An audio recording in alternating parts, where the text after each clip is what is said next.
자, 오늘 우리가 출애굽기를 계속해서 이제 1년 내내 출애굽기를 들을 건데요. 여러분이 이 설교를 들을 때에 아마 설교가 엄청 딱딱하다고 하는 그런 느낌을 받을 거예요. 아마 왜 그러냐 하면 이 출애굽기를 할 때에 순수 복음, 원복음만 합니다. 원복음. 그 외에 부수적인 파생된 어떤 것들이나 그런 이야기는 거의 다 배제하고 성경에서 말하고 있는 순수 복음이 무엇이냐라고 하는 것만 그것만 하는 거예요. 그래서 내용이 딱딱하거나 뻑뻑해요. 왜냐하면 양념을 치지 않기 때문에 그래요. 설교 안에 양념을 치지 않고 모든 이 부수적인 것은 다 제외하고 아주 핵심적인 복음만을 정확하게 전해요. 이것을 원복음이라고 말합니다. 그래서 1년 내내 원복음만 전하는 거예요. 왜 그러냐 하면 이 시대에 수많은 설교들이 너무나 많은 양념을 쳐서 설교를 하는 것인지 교훈을 하는 것인지 교육을 하는 것인지 구별하지 할 수 없을 만큼 그런 설교가 너무 많아요. 그런데 사람들이 이 복음이 아닌 그런 내용을 듣고 좋아하는 경우가 너무 많고요. 설교를 다른 목사님들 설교를 잘했다, 은혜 받았다 하는 얘기들을 보면 만담에 가까운 얘기들이 되게 많아요.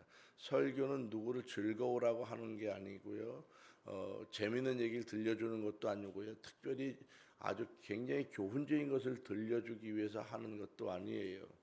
그런데 현대인들이 자꾸 교회 와서 지겨워하고 듣는 것을 어려워하고 앉아 있는 것을 힘들어하니까 교인들이 뻑뻑하면 안 나올까봐 점점 목회자가 양념을 많이 쳐서 이제는 교인들이 그런 것들이 교회 설교인 줄 알거나 그렇게 합니다. 실제 설교는요, 웃기는 내용이 있는 것도 아니고요, 울리는 내용이 있는 것도 아니고요, 실제 설교는 어떤 재미있는 이야기를 전달하는 데 목적이 있지 않습니다. 설교는 아주 단순하고요, 원복음은 아주 이 하나님의 아주 단촐한 내용밖에 없어요, 사실은. 그래서 올해 1년 내내 출애굽기를 하면서 여러분들에게 원복음만을 전합니다. 그래서 잘 들으셔야 돼요. 원복음이 딱딱해도 원복음을 잘 들어야만 이게 신앙생활이구나, 이것이 믿음이구나, 이것이 복음이구나라고 하는 것을 알게 됩니다. 모든 걸 다 빼고 원복음만을 정확히 전하기 때문에 그 복음을 잘 듣고 따라오셔야 됩니다. 설교를 들으시면서 아마 되게 어려울 수 있어요. 워낙 그 순수한 내용 하나만을 전달하기 때문에 그렇습니다. 자, 오늘 출애굽기 12장은 그 애굽 사람들의 장자의 죽음에 관한 이야기로 출발하는데요. 장자의 죽음으로 출애굽이 이제 되는 거예요. 자, 이스라엘 백성들이 애굽에 있을 때에 스스로 나갔을까, 쫓겨나갔을까? 성경은 뭐라고 말해요? 자, 여러분 출애굽기 읽어보셨지요? 그래서 이스라엘 백성들은 스스로 나갔을까, 쫓겨나갔을까? 자, 쫓겨났어요. 그러면 이 이스라엘 백성들은 400년이라고 긴 시간 동안 노예로 살았는데 가고 싶었을까, 가고 싶지 않았을까?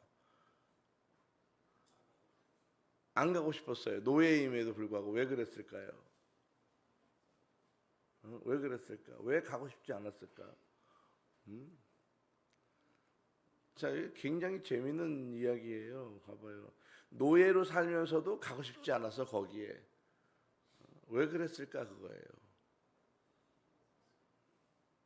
잘 생각해 보세요. 왜 그랬을까? 노예 생활임에도 불구하고 이 사람들이 가고 싶지 않아서 왜 안 가고 싶었을까 그거예요. 무엇 때문에 안 가고 싶었을까? 성경에 그런 생각 안 해보셨어요? 출애굽기 읽으면서. 심지어 출애굽기를 읽으면서 이스라엘이 쫓겨났다고 하는 것도 잘 모르는 사람이 많아요. 스스로 나간 줄 알아요. 모세가 나가져서 데리고 나간 줄 아니에요. 쫓아냈어요. 쫓아냈어요. 안 가려고 해서. 안 가는 걸 강제로 쫓아냈다고. 누가? 응? 애굽 사람들이, 바로들이 무엇을 주면서, 은금 폐물을 다 주면서 제발 좀 나가달라. 쫓아냈다고요. 그 얘기는 뭐예요? 나가려고 하지 않았다는 거예요. 왜 안 나가려고 했냐는 거예요. 이 사람들은 노예인데도. 그것은 그들이 그 땅에서 먹을 게 있고 안락하기 때문에 안 가는 거예요. 노예임에도 불구하고 그 생활을 즐기는 거예요. 이것이 인간의 모습입니다. 인간은요, 내가 안락함을 추구하면요, 거기에 머물려고 하는 습관을 갖고 있습니다. 자, 이 출애굽기는 이스라엘 백성들을 애굽 땅에서, 이집트 땅에서 바로가 쫓아내게 되는 그런 역사가 일어나는데, 왜 쫓아내느냐 하면 더 데리고 있다가는 자기가 죽을 것 같기 때문에 그래요. 이제 누가 죽었기 때문에, 장자가 죽었기 때문에 그 다음에 계산하는 거예요. 장자가 죽었으니, 아들이 죽었으니 그 다음에 누구 차례다? 내 차례구나 느끼는 거예요. 그래서 빨리 내쫓는 거예요. 이것이 출애굽기입니다. 그래서 이 출애굽기 12장은 애굽 사람들에게는 심판의 날이고 이스라엘 백성들에게는 해방의 날입니다. 그래서 우리가 8월 15일 되면 해방에 관한 이야기를 하잖아요. 8.15 해방. 바로 그런 날이에요.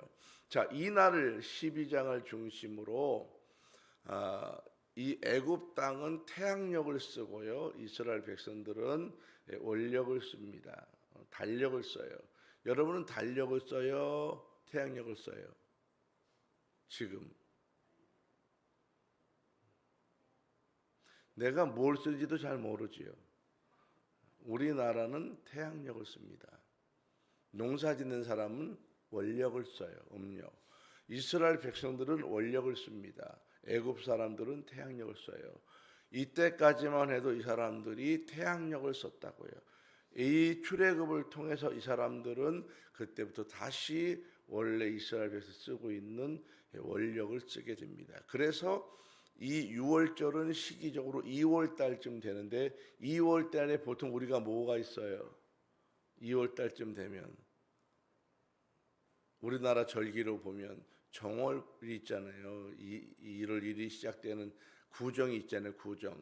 그 구정이 바로 원력에 따라가는 거거든요. 이스라엘 백성들이 원력을 따라서 갑니다. 이 6월절이 원력으로 따지면 1월 1일이에요. 그 사람들이 해방의 첫 시작을 그렇게 맞이하는 것입니다. 그래서 이 이스라엘 백성들 6월절 자체가 첫 시작, 첫 해, 첫날 같은 거예요. 이 사람들. 그래서 굉장히 의미가 있는 그런 날입니다.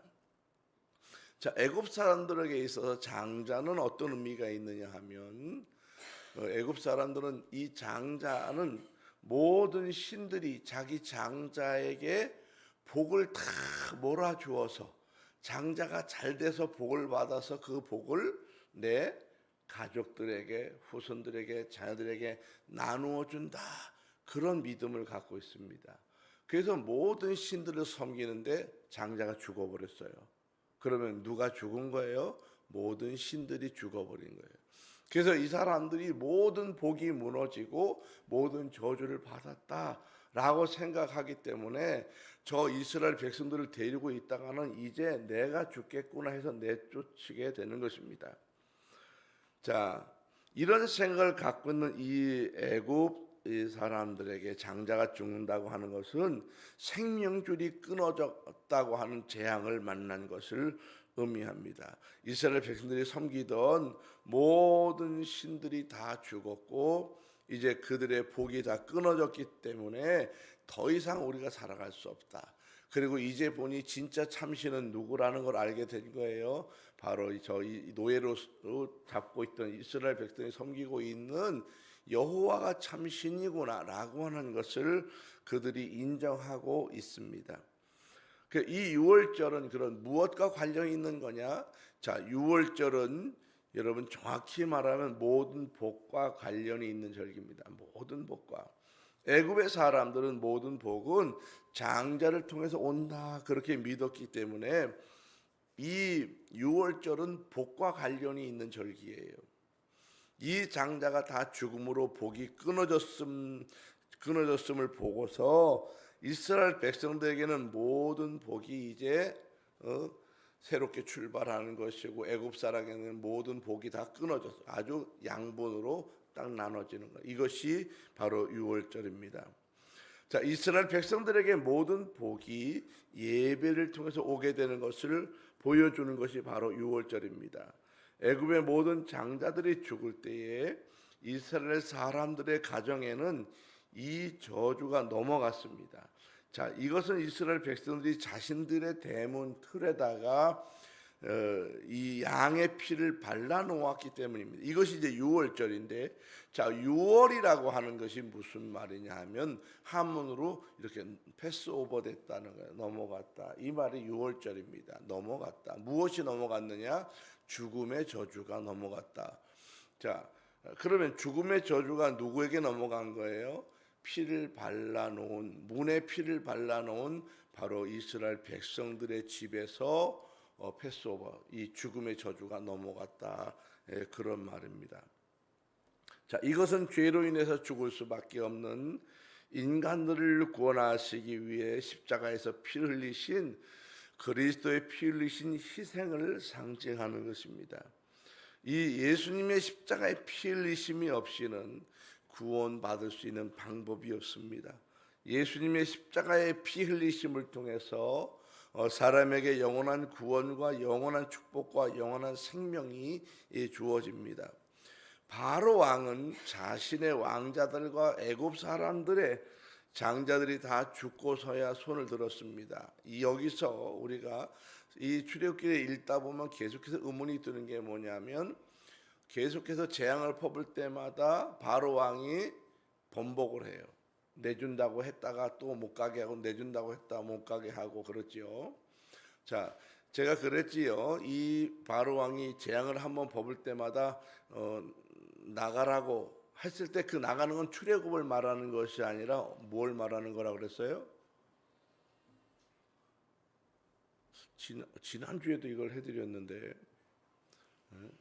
예배를 드리는 것을 가라라고 하는 얘기를 하는 거라고 그랬죠. 출애굽을 말하는 게 아니에요. 이 성경을 잘 읽어봐야 됩니다. 그 내용을 정확히 꼼꼼히 읽어봐야 그런 내용을 알 수 있어요. 이스라엘 백성들에게 재앙을 퍼볼 때에 바로에게 우리를 출애굽하게 내보내 주십시오, 그 말 하는 게 아니고요. 우리를 3일 길을 걸어가서 광에 가서 우리끼리 예배할 수 있도록 하게 해 주십시오라고 하는 이야기 했을 때 바로 왕이 계속해서 번복하잖아요. 번복해요. 맨 처음에는 가기는 가되 어디서 하라고 그랬어요? 여기 가까운 데서 하라고. 그러다가 그 다음에 또 재앙을 만나니까 또 재앙을 지나서 뭐라고 그래요? 맨 처음에 가라고 했다. 이제는 가긴 가되 얼음만 가라. 그러고 그렇죠. 그 다음에 또 재앙을 퍼보니까 뭐라고 그래요? 이제 가기는 가는데 어른도 가고 애들도 다 가. 그 대신 재물은 두고 가. 이러잖아요. 자, 그리고 이제 마지막에 유월절을 만나는 거예요. 장자가 죽게 됩니다. 그러면서 이 바로 왕은 끊임없이 계속해서 번복을 합니다. 자, 왜 그러면 이것을 하나님이 보여줄까? 왜 성경을 보면 정확히 말해요. 하나님이 이 바로의 마음을 완악하게 만드셔서 번복하게 했다. 바로 자신이 가지고 있는 것이 제일 중요하다고 생각한다고 하는 것입니다. 자신의 지식이나 자신의 권력이나 자신의 능력이나 자신의 자존심까지도 자신의 것이라고 생각하는 바로 그것입니다. 사람은 그런 거예요. 이 바로는 누구를 대표하는 거냐? 이 세상의 모든 사람의 마음을 대표하는 거예요.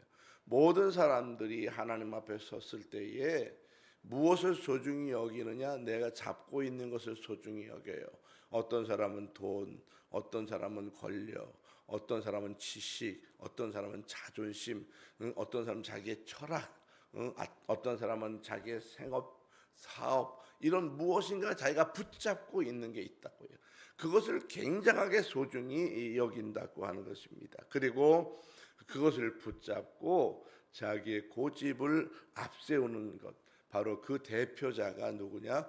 바로 왕을 말하는 것이고요. 그 바로 왕의 성품 하나하나는 결국 누구를 말하느냐? 모든 인간들이 가지고 있는 마음의 모습을 보여주고 있는 것입니다. 이 세상에 사람 하나하나는요, 하나님이 배려해 주신 것을 잠시 누리는 것뿐이라는 것을 우리가 생각해야 합니다. 여러분이 죽을 때 가져갈 수 없다고 하는 것은 내게 아니라는 거예요. 가져갈 수 있는 게 없다고 하는 것은 이 땅에 내게 없다는 걸 말하는 거예요. 결국은 다 놓고 가는데 사람들은 죽을 때까지 그걸 쥐고 내 거라고 생각한다는 것입니다. 우리는 하나님의 것을 잠시 빌려 쓰다가 놓고 가는 것뿐이지, 여러분, 내가 수고해서 얻었다고 내 거가 되지 않는다는 거예요. 아무리 여러분이 내 거라고 주장해도 내 거가 되지 않아요. 저는 이 잠실에 있는 그 큰 빌딩을 보면서 참 어떤 때 웃어져. 그 롯데타워에 제가 들어가 보고서 저 꼭대기까지 올라갈까 하다가 엘리베이터 타는데 25,000원이가 달라 그래. 도 내려왔어요. 아니 내가 뭐 그거 안 가봐도 되는데 뭐 굳이 뭐 25,000원이나 두고 엘리베이터를 타고 거기까지 올라갈 필요가 있을까? 내가 뭐 그거 안 본다고 해서 내가 서운할 것도 아니고 그 많은 돈을 주고 거기 가서 원래는 짜장면을 먹으려고 가려고 했었는데, 왜 그러냐면 우리 교회 중에 특별한 분이 있어서 제가 그 위에 올라가서 짜장면을 같이 먹으려고 올라가 보려고 했더니 엘리베이터 타는 데만도 25,000원 달래서 제가 아주 도로 데려왔어요. 그거를 만드신 그 신격구 회장님인가 그분이 마지막 휠체어를 타고 이제 그거를 짓고 돌아가셨는데 얼마나 죽기 싫었을까. 그거 짓고서 그렇지 않겠어요? 이 대단한 건물을 짓고서 얼마나 죽기 싫었을까. 내가 했는데 얼마나 죽기 싫었을까. 여러분, 아무리 대단한 것을 해도요, 내가 가져갈 수 있는 게 없습니다. 여러분이 아무리 많은 것을 가지고 있어도 가져갈 수 있는 게 없어요. 아무리 많은 돈을 가지고 있어도 여러분의 것은 있지 않아요. 우리가 죽음 앞에 섰을 때에 우리는 그때 깨닫는 거예요. 내가 하나님이 내게 주신 것을 잠시 내가 허락된 것을 누리고 있다가 도로 반납하는 것뿐이지 내 것은 없다는 거예요. 이 바로는 그것을 보여주는 거예요. 다 내 거라고 생각하는 거예요. 모든 복이 나고 내가 신이고 내가 권력자고 내가 모든 거 할 수 있다라고 생각하는데, 하나님은 그 모든 것을 끊어버리면서 보여주는 것입니다. 아니라는 거예요. 이 땅에 인간이 할 수 있고 인간이 잡을 수 있고 인간이 누릴 수 있는 것은 하나님이 허락한 것뿐이라는 것입니다. 바로가 마지막까지 하나님이 놓지 못하도록 만드시는 것은 이 재앙을 통해서 바로 사람이 놓지 못한 모습을 우리에게 한 가지 10가지로 압축해서 보여주신 것입니다. 여러분이 자신의 것이라고 생각하는 것들이 무엇이 있습니까? 얼마나 놓지 못하는가를 보여주고 있는 것입니다. 사람은 놓지 못해요. 그것이 사람이에요. 내가 쥐고 있는 그것이 다 내 것인 것처럼 놓지 못하는 거예요. 자, 바로가 놓지 못하는 모습은 바로 나의 모습이고요. 내가 잡고 있는 것들을 놓지 못하는 것 자체가 내 삶의 모양입니다. 우리의 삶의 초점이, 여러분, 우리는 이 세상에 있지 않아요. 결국 이 세상은 잠시뿐입니다. 이 세상을 떠나서 영원한 삶이 우리에게 예비되어 있습니다. 여러분의 삶이 여기서 끝이 아니에요. 잠시 후에 하나님의 나라로 가는 거예요. 이것이 인간의 마지막의 모습입니다. 이 땅에 그걸 놔놓고 가는 거예요. 그런데 조건이 있습니다. 그 집에 피가 발라져 있느냐? 이것이 조건입니다. 이스라엘 백성들의 집의 대문은 그 대문에 어린 양의 피가 발라져 있느냐? 이것 때문에 그 집이 구원됐습니다. 그 피를 누가 발랐느냐? 그 피는 자신들이 바르는 거예요. 누가 발라주는 게 아닙니다. 각자 자기가 자기 집에 발라야 되는 것이고, 자기가 바르기 싫어서 바르지 않았다면 죽음의 저주가 그 집에 임하게 되는 것입니다. 자, 오늘 출애굽기 12장 38절을 한번 성경을 보겠습니다. 출애굽기 12장 38절 다 보세요. 성경 보세요. 앞에 보세요. 시작. 수많은 잡족과 양과 소와 심이 많은 가축이 그들과 함께 하였으며, 자, 이것은 이스라엘 백성들이 애굽을 출발해서 나갈 때에 누가 따라왔다? 수많은 잡족이 있다. 잡족. 수많은 잡족, 이스라엘 백성들만 나간 게 아니에요. 잡족이 있었다. 또 양과 소가 많은 가축이 있었다. 여기 양과 소와 많은 가축은 어디서 났겠어요? 어디서 났겠어요? 이 양과 소 많은 가축들을. 이 양과 소와 가축들은 자기들 게 아니에요. 어디서 데려온 거예요? 애굽 사람들의 집에서 다 데려온 거예요. 달라고 할 때. 자, 이 잡족들은 누구를 말하는 거냐 하면 이 애굽이라고 하는 이집트 땅이요, 중동 지방에서 아프리카로 넘어가는 길목에 있습니다. 그래서 그 땅을 오고 가는 수많은 사람들이 있었어요. 그러면서 그 땅이 풍요하니까 붙어 사는 사람이 많이 있었던 거예요. 그때 출애굽을 할 때 이들도 같이 출애굽을 했는데, 자, 그러면 이 잡족들의 집안의 장자가 죽었을까 안 죽었을까?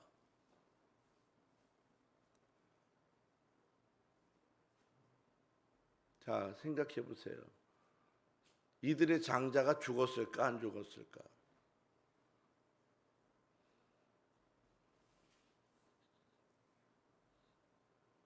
자, 그럼 거수를 해볼게요.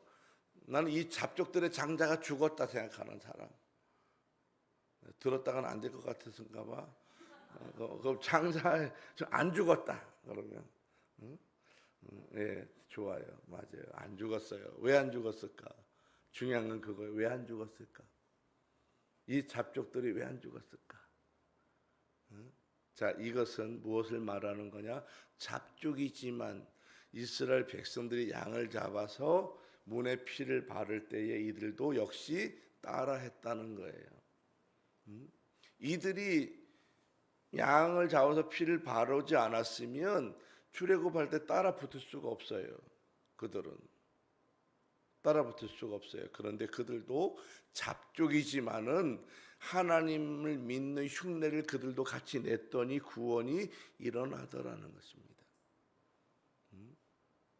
이것이 다른 거예요. 그래서 그 잡족들은 원래 이스라엘 백성들이 아니고 하나님의 축복의 백성들이 아니지만은 흉내를 냈더니 구원이 일어났다는 거예요. 이것이 이 잡족들에 관한 내용입니다. 그래서 우리가 적어도 하나님을 믿는 흉내만 잘 내도 구원의 역사가 일어날 수도 있다는 거예요. 이것을 이 잡족들에서 보여주는 것입니다. 자, 구원은 특별한 민족이기 때문에 이루어지는 것이 아니고요, 하나님의 구원의 피가 발라진 사람이면 누구나 구원을 얻는 것입니다. 구원은 누구나 가능해요. 특별한 사람이 있는 게 아니에요. 이 집의 문은 대문을 말하는 것이고 사람의 문은 마음 문을 말하는 것입니다. 집의 대문에 피를 발랐듯이 사람에는 사람의 마음 문에 피를 발라야 하나님의 구원이 일어납니다. 대문에 피를 바르든 마음에 피를 바르든 간에 바르기만 하면 구원의 역사가 일어납니다. 하나님의 백성이라고 말하는 이스라엘 백성들만 구원이 일어나는 것이 아니고요, 잡족이라도 피를 바르면 구원이 일어나는 거예요.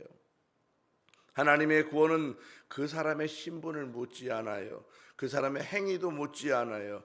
그 사람의 지식도 묻지 않아요. 이 세상에서 묻는 것은 아무것도 없습니다. 그래서 우리는 무엇을 닦아가지고 구원받는 그런 종교가 아니에요. 수양을 많이 해가지고 구원을 얻는 게 아니에요. 내가 도를 깨우쳐서 되는 것도 아니에요. 그런 건 필요하지 않아요. 인간의 노력으로 구원이 일어나는 게 아닙니다. 인간의 노력은 필요하지 않아요. 인간의 노력하는 것은 내가 내 안에 내 마음 문에 그리스도의 보혈을 발랐느냐.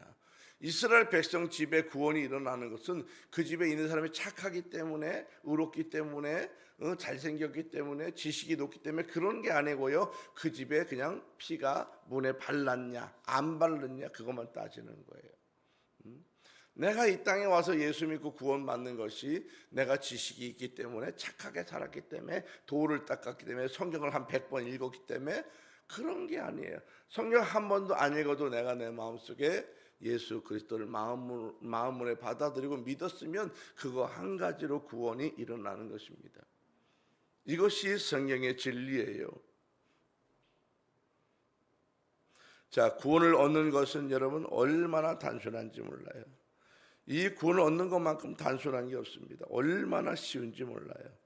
이 구원의 역사가 얼마나 쉬운지 여러분, 이것보다 더 쉬운 구원이 어디에 있습니까?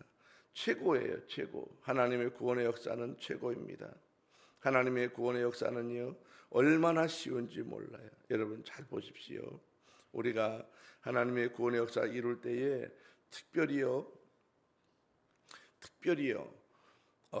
이 제사법을 알아야 되는데요. 이 유월절이라고 하는 것은 하나님의 구원이 일어날 때 이렇게 일어나는 거예요.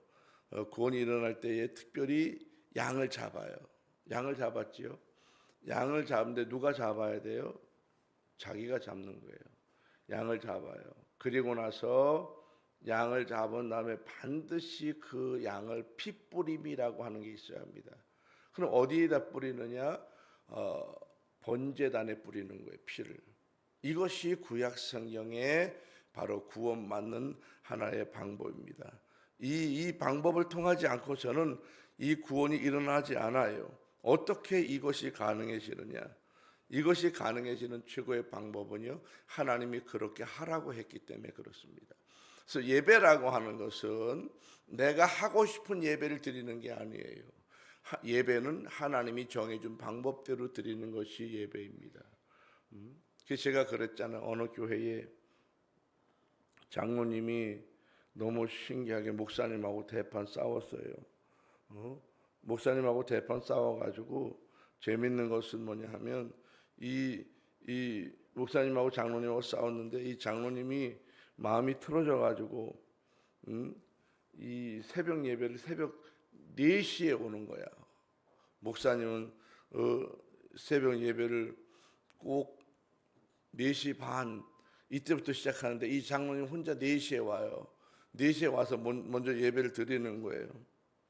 예배를 드리고서 이제 목사님이 들어오면은 나가는 거야. 목사님이 그랬다 그랬지. 아유 장로님, 제가 그러면 4시에 와서 예배를 일부러 드리겠다고. 그랬더니 이 장로님이 그 다음에는 3시 반에 와서 예배를 드리는 거예요. 자, 정확히 말하면요, 이런 것은 예배가 아니에요. 왜냐하면 예배라고 하는 것은 내가 정해서 드리는 것이 예배가 아니고요, 예배는 공적으로 하나님이 지정하고 정해진 순서 따라 드리는 것이 예배입니다. 그래서 구약 성경의 예배, 구원이 일어나고 있는 예배는 정확히 첫 번째는 양을 잡아야 되고요, 그 양을 잡았을 때 피를 받아야 되고 그 피를 가지고 반드시 번제단에 뿌려야 돼요. 그래야 구원이 일어나는 거예요. 자, 그런데 구약 성경의 이 번제 예배를 드릴 때에 사람의 가난함에 따라서 있는 생활 정도에 따라서 갖고 오는 재물이 달라요. 부자는 반드시 소를 가져와야 돼요. 소. 지금 소 한 마리 얼마나 해요? 소 한 마리에 300만 원이요? 아니 그건 염소도 요새 100만 원씩 해요. 요새는 염소를 하도 많이 먹어갖고 염소도 요새는 많이 뭐 70만 원 막 이렇게 한 마리당. 보통 소 한 마리는 700만 원 이상 합니다. 보통 한 번에. 최고 싼 게 그 정도 해요. 자, 그 정도 하게 되는데요, 부자는 한 번 예배 올 때 소를 갖고 와야 돼요. 얼마나 어려워요. 그렇죠? 700만 원씩 내 쉽지 않지요. 보통 사람들은 양이나 염소를 가지고 와요. 양염소. 그 다음에 내가 가난하면 비둘기 한 마리를 갖고 와요. 근데 나는 노숙자야. 너무 가난해. 그럴 때는 내가 산에 가서 비둘기를 잡아다가 그걸 갖고 와요. 그러면 그걸 갖고 와서 이제 털을 뽑고 이 모가지를 탁 비틀어서 피 한 방울을 내야 돼. 근데 여러분 피가 나겠어요? 비둘기가? 안 난다고. 피가 안 나요. 실제로는 새는 잡아도 피가 나올 게 없어. 그래도 그걸 비틀어 짜는 거예요. 그리고 그거라도 내가 하나님 앞에 드리는 거예요. 자, 하나님은 무엇을 중요시 여기느냐? 형식을 중요하게 여깁니다. 형식 없이 내 마음대로 한다? 그렇지 않아요. 반드시 하나님은 예배 형식을 하나님이 지정합니다.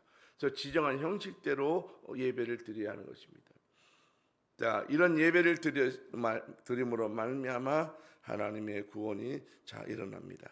신약 시대에 와서는 어떻게 예배를 드리느냐? 두 가지예요. 첫 번째는 예수 그리스도가 십자가에 못 박혀 죽었다고 하는 희생 제사를 내가 받는 거예요. 그 희생 제사가 어디에 있느냐? 그리스도가 교회에 와 있기 때문에 교회에 와서 예배를 드리는 거예요. 그래서 내가 정한 데서 예배를 드린다? 여러분, 그건 정확히 말하면 예배가 아닙니다.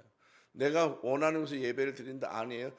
주님이 지정한 곳에 예배를 드리는 것, 이것이 예배입니다. 두 번째, 자, 구약 성경에는 짐승을 잡아서 피를 반드시 번제단에 뿌려야 된다고 그랬지요. 그럼 신약 성경에 와서 예수님이 돌아가셨는데 그 돌아가신 이후에 나는 예배를 드리러서 피 뿌림을 어디다 해야 되느냐는 거예요. 피를 어디다 뿌릴 거냐, 그거예요. 자, 구약 성경에는 어디다 뿌린다 그랬어요? 번제단에 뿌린다 그랬어요. 그럼 신약 성경에 와서는 피를 어디다 뿌리느냐? 예배가 되려면 신약 성경에도 피 뿌림이 있어야 되는데 그 피 뿌림은 마음에 뿌리는 겁니다. 마음의 문에 뿌리는 거예요. 그래서 내가 하나님 앞에 와서 예배를 드릴 때 내가 이 하나님 앞에 피 뿌림을 하는데 이 피 뿌린다는 게 뭐냐? 좀 끔찍하잖아요. 피를 막 뿌린다니 얼마나 무서워요. 그런데 이것은 무엇을 말하는 거냐 하면 예수 그리스도의 구원의 공로를 내가 입으로 고백한다는 걸 말하는 겁니다. 예수님이 나 때문에 대신 죽었습니다라고 하는 것을 내가 입으로 말하는 것, 이것이 피 뿌림의 제사를 말합니다. 자, 그래서 인간이 구원받는다고 하는 것은, 인간의 구원이라고 하는 것은 인간의 노력으로 구원이 일어나는 게 아니에요. 잘났다고요? 지식이 높다고요? 그런 것이 아니에요. 돈을 많이 갖고 왔다고요? 아니에요. 자기에게 주어진 형편대로 갖고 오면 다 되는 것입니다. 자, 이 구원이라고 하는 것은 내 지식으로 이해되지 않아요. 여러분, 예수님이 나 때문에 죽었는데 내가 구원된다? 아무리 이해를 해봐요. 이해가 되느냐? 이해가 안 되는 거예요. 그럼 어떻게 믿음을 가져야 되느냐? 믿음은 그냥 받아들이는 거예요.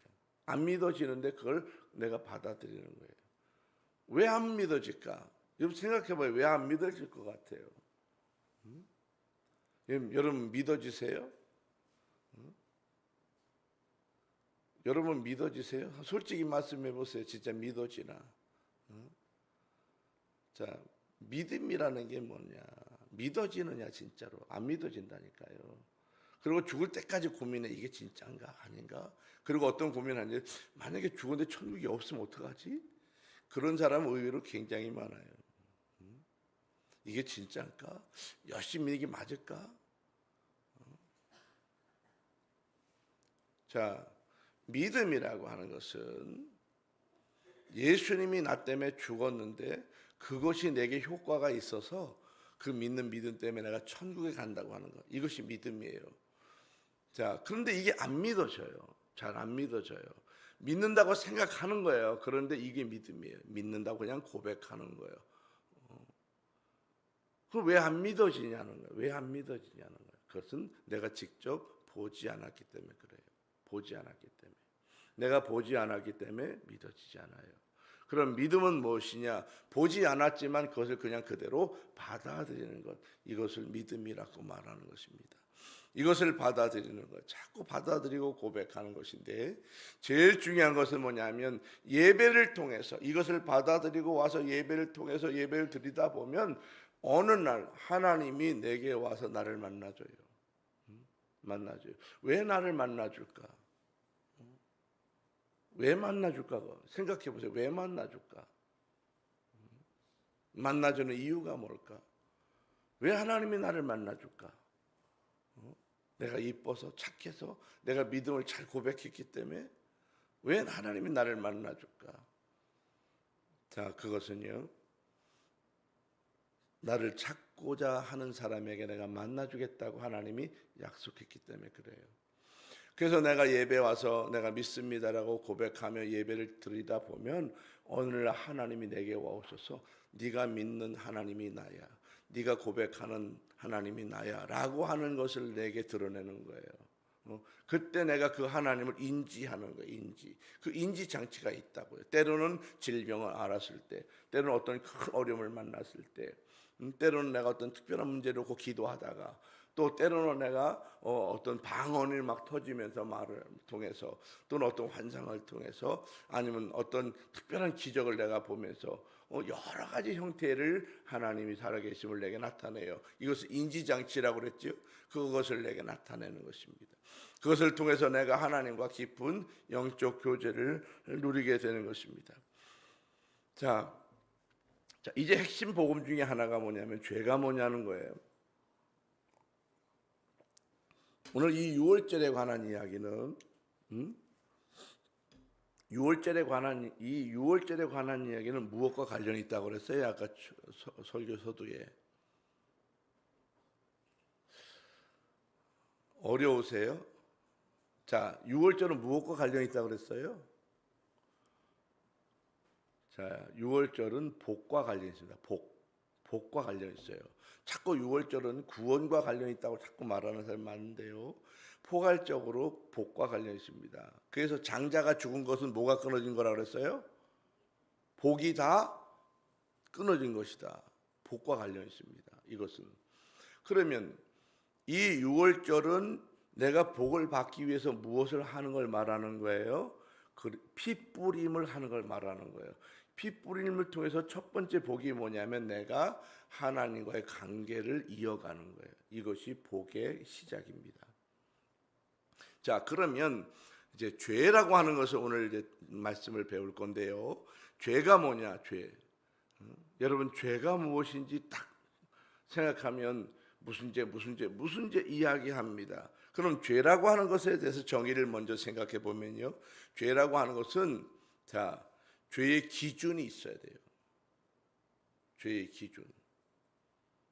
죄라고 하는 기준이 있어야 합니다. 국가마다 그 나라의 고유의 법을 가지고 있습니다. 그 나라에서 정한 법을 어기면 그것을 죄라고 말하는 거예요. 자, 대한민국은 그 헌법이 그 죄를 정해요.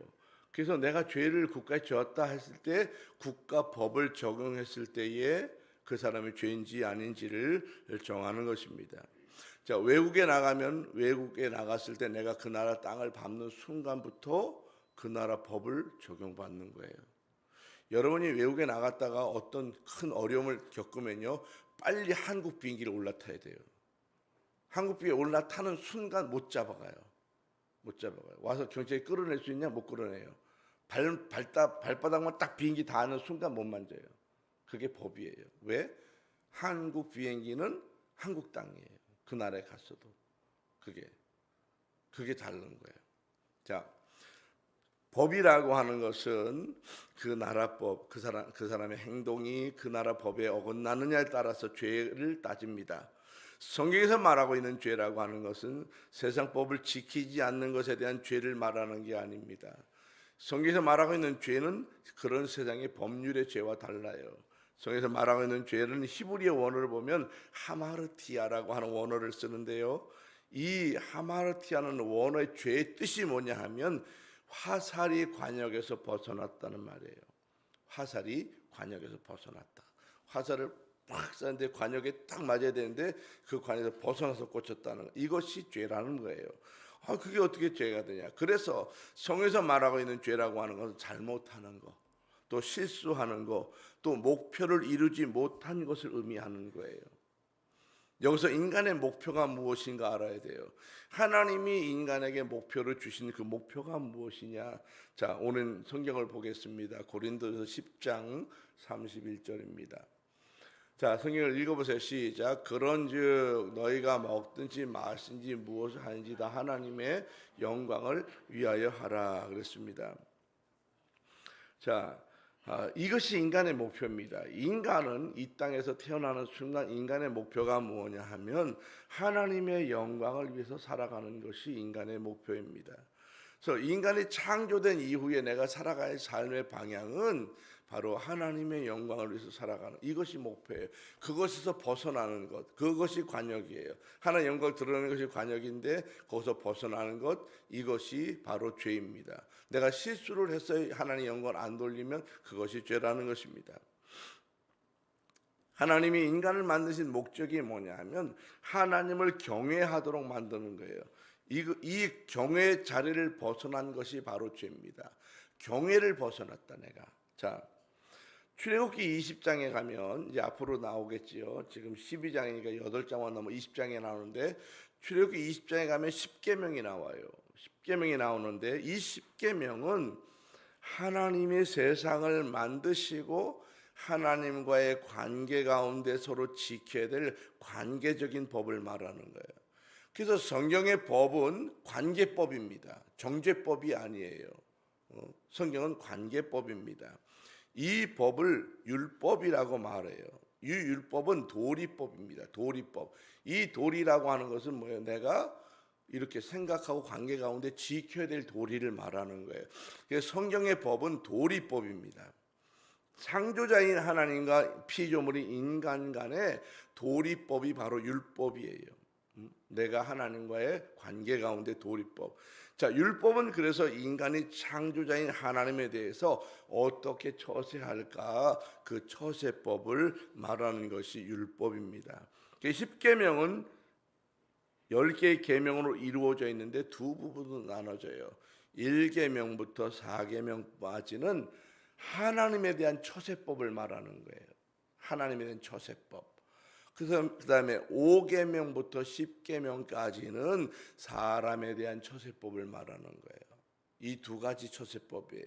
자, 1계명 4계명까지는 하나님에 대한 처세법. 자, 5계명부터 10계명까지는 사람에 대한 처세법을 말합니다. 이 10계명의 중심 사상, 이 처세법의 중심, 하나님에 대해서 처세를 하든지 사람에 대해서 처세를 하든지 그 중심 사상이 뭐냐 하면 사랑하라는 거예요. 사랑하라. 사랑하라. 하나님은 이 사랑하라 또 네가 나를 사랑하고 네가 이웃을 사랑하라라고 하는 것이 율법의 계명의 핵심입니다. 그러나 그 사랑하는 것은 방법이 있어요. 사랑은 그냥 내가 내 방식대로 사랑한다고 되는 게 아니에요. 방법이 있는데 하나님을 사랑하는 방법이 뭐냐는 거예요. 내가 하나님을 사랑하는 방법이 뭐냐. 여러분 사랑하는 방법이 있어요. 다 사랑하는 방법. 하나님을 사랑하는 방법은 뭐냐? 경외입니다. 경외. 하나님을 사랑합니다 했을 때 하나님은 경외하는 것이 사랑하는 방법이에요. 그러면 경외하는 최고의 방법은 무엇을 말하는 거냐는 거예요. 하나님을 경외하는 최고의 방법이 뭐예요? 그것은 예배를 말합니다. 그래서 하나님을 내가 경외하고 하나님을 존경하는 표시를 무엇으로 드러내는 거냐? 예배를 통해서 드러내는 겁니다. 그래서 하나님은 모든 사람들에게 계속적으로 예배를 요구하는 거예요. 예배를 통해서 하나님은 사람을 만나고요. 그 예배를 통해서 그 안에서 그 사람의 구속을 이루어 가시고요. 그 예배를 통해서 그 사람의 가문을 복되게 하려고 하는 것입니다. 이것이 바로 예배이고 경외입니다. 그러면 사람을 사랑하는 방법은 뭐냐는 거예요. 사람을 사랑하는 방법.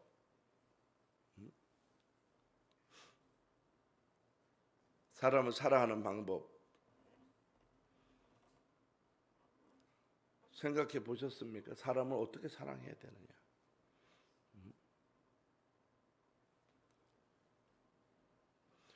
자, 그럼 간단해요. 가족을 사랑하는 방법은 뭐겠어요?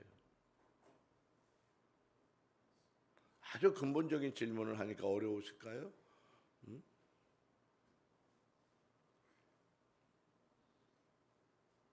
우리는 사람을 사랑하면 잘해주는 거. 그럼 뭐 남편들 물어볼까요? 아내를 사랑하는 제일 좋은 방법은 뭐예요?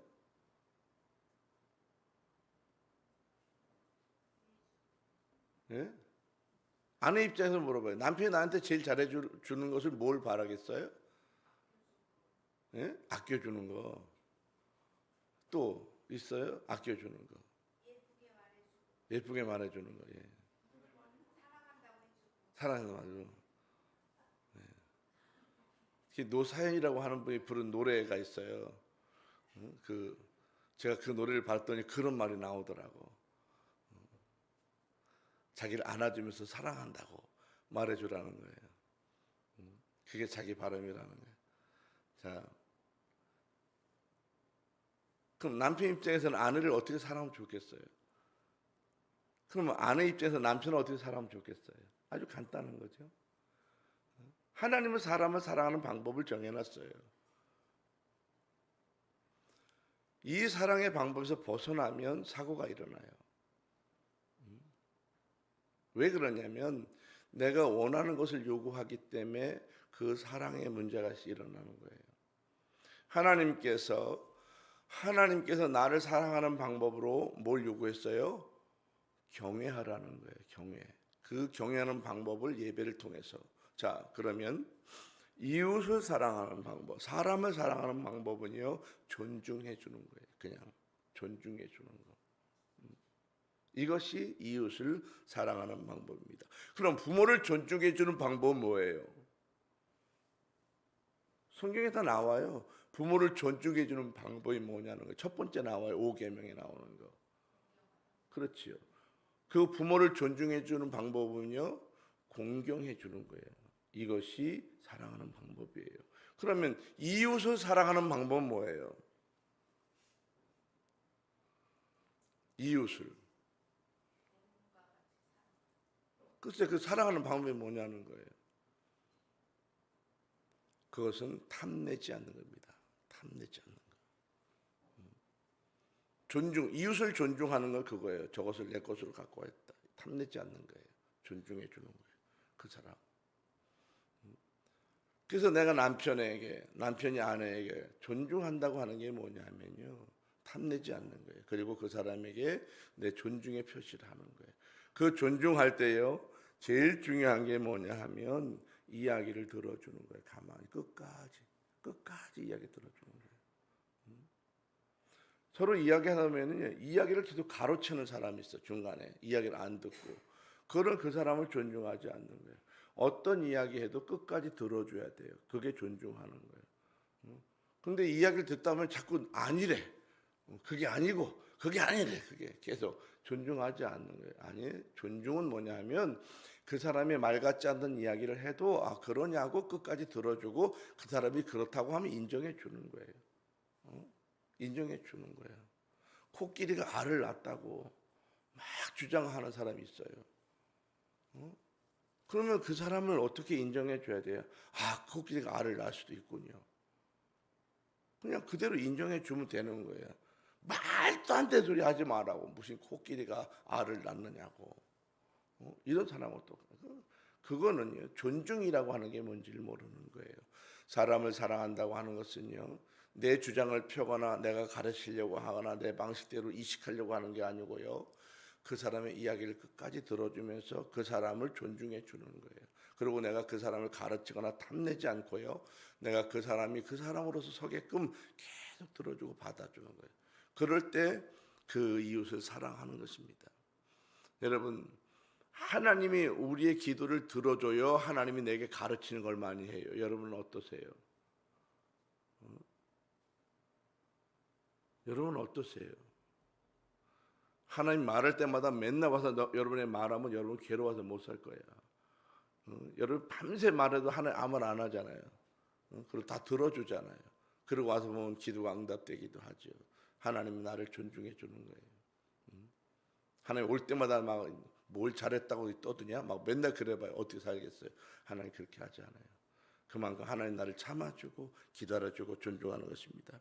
자, 그러면 구체적으로 죄가 뭐냐는 거예요. 죄라고 하는 게 성경에서 말하는 죄가 뭐냐? 자, 오늘 여러분 이걸 통해서 죄가 뭔지 정확히 알고 가셔야 돼요.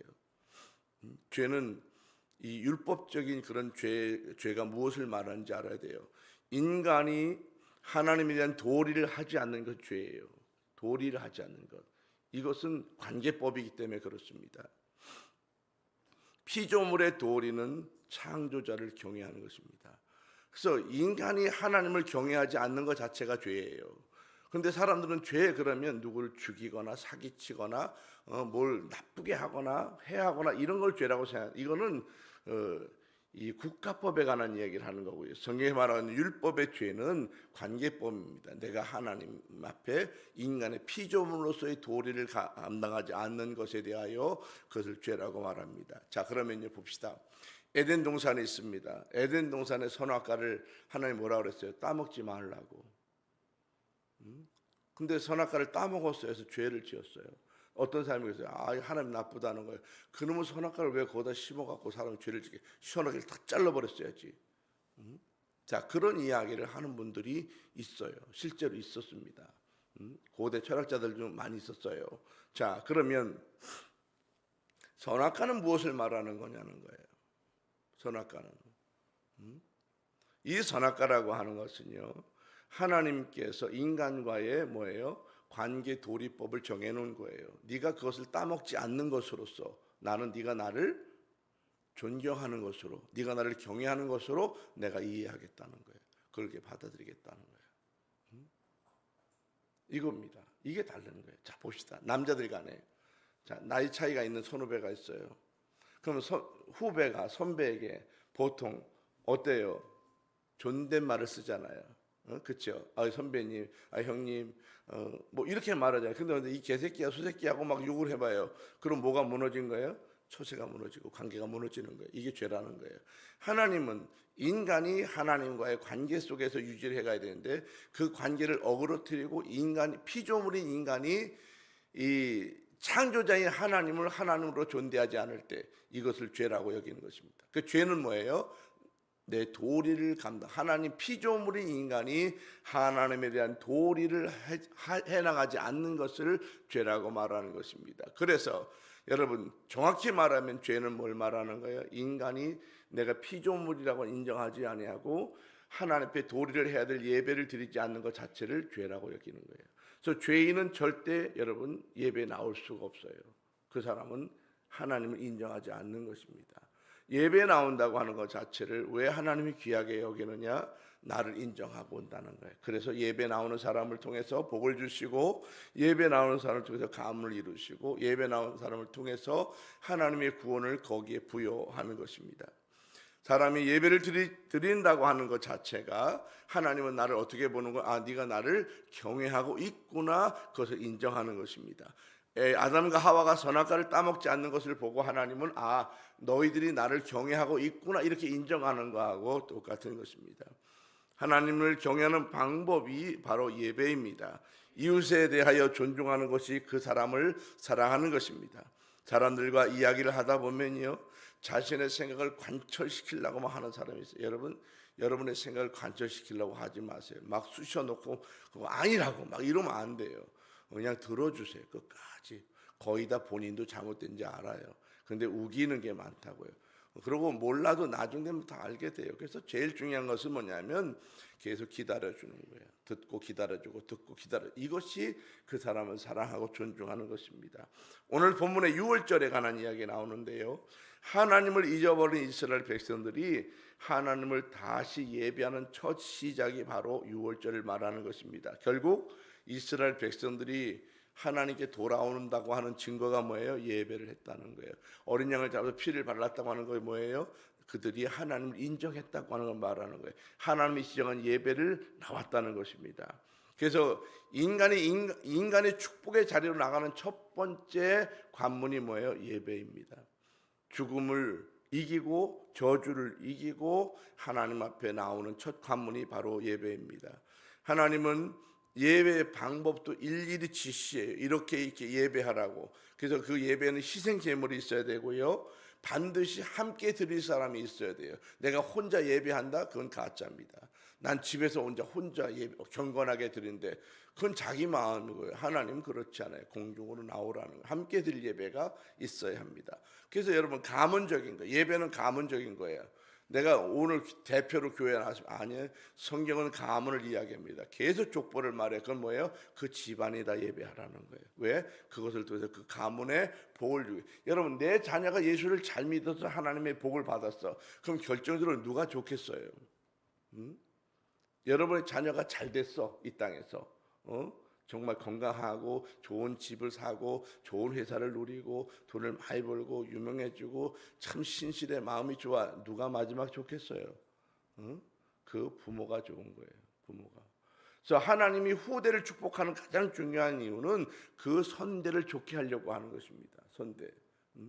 근데 이 부모가 그걸 모르고 신앙은 각자야, 그냥 알아서 하는 거야, 그렇게 말하고 있는 사람이에요. 그 사람은 그 하나님의 축복의 역사에 이어지는 것을 이해하지 못하는 것입니다.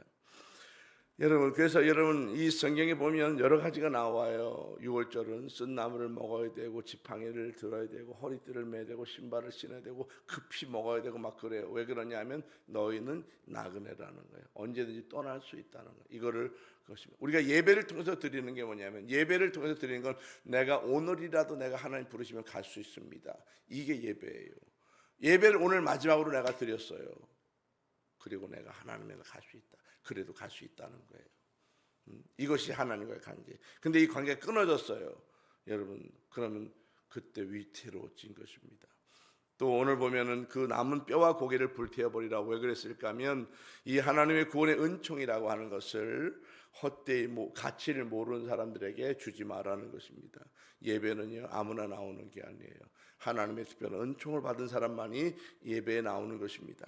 자, 이러한 모습을, 이 살아가는 삶의 모습을 신약성의 누가복음 9장 23절에 한마디로 정의했습니다. 누가복음 9장 23절로 한번 가보겠습니다. 자, 띄워보세요. 네, 갑시다. 이것만 읽으면 끝나요. 시작. 또 무리에게 이르시되 아무든지 나를 따라오려거든 자기를 부인하고 날마다 제 십자가를 지고 나를 따를 것이니라. 아멘.